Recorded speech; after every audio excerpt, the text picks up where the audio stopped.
Sa 20 pesos mo, pwede ka na makaswimming sa amo sinikatinaw nga tubig sa suba, kag makapasilong sa sininga mga puno sang kahoy. Pahulom tadi sa sininga episode.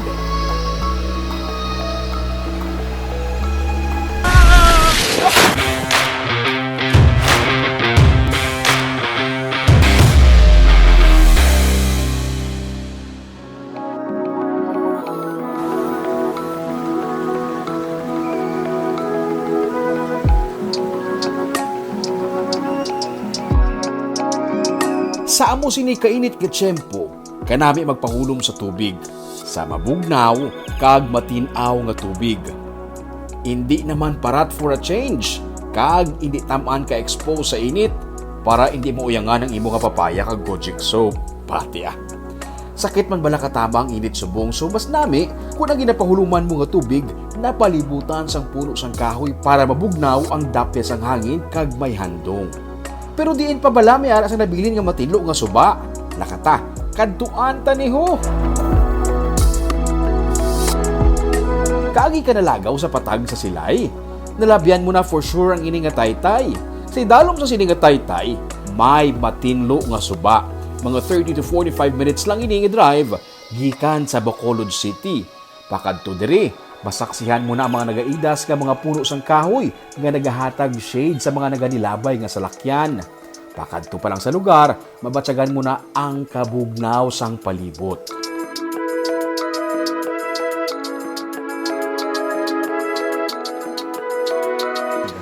Makita nyo sa likod ko ang taytay, pagyan mo na siya mapakadto ka sa patag. Sa dalom gali sa sining nga taytay nga masabi ginalabyan naton kung maglagaw kita sa patag, may matahom diri nga suba. Ini ang ginatawag nila nga Balisbog River. Gikan sa kabukiran sang patag ang tubig diri.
Hindi ka mapraning kung may karabaw nga nagaubog sa unhan.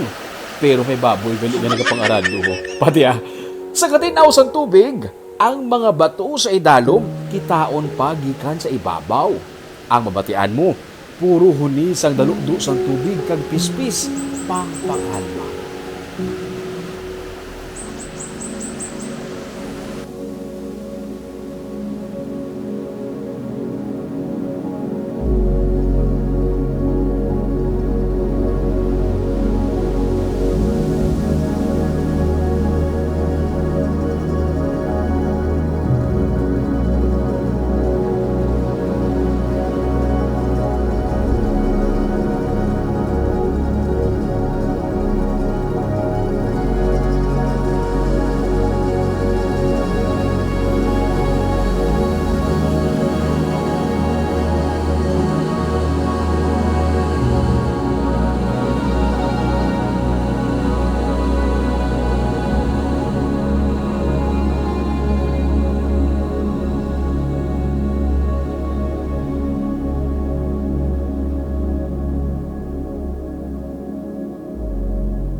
Ang suba, napalibutan sa kakahuyan gani may handong.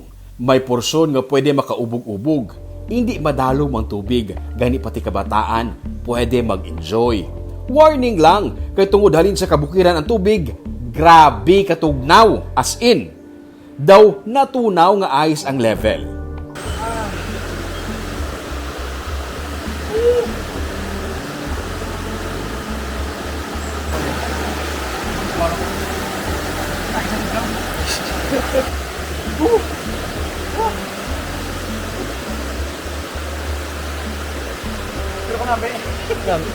Pero once nakahulom ka na kag naka-adapt na ang imulawas sa temperatura sa tubig, makarelax ka na diri.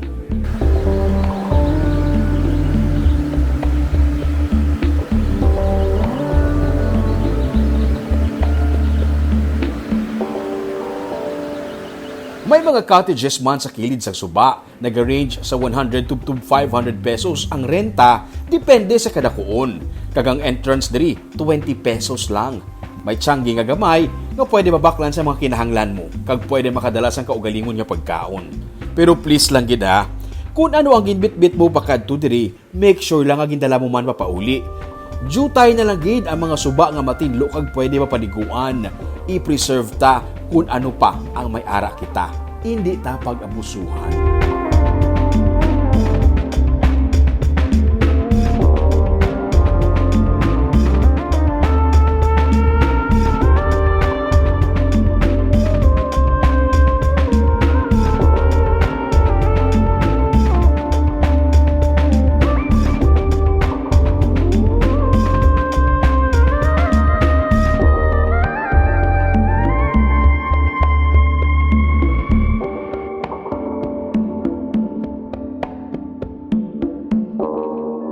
Hindi mo kinahanglan magkado sa malayo nga lugar, hindi mo man kinahanglan nga magasto sa madako para mag-enjoy.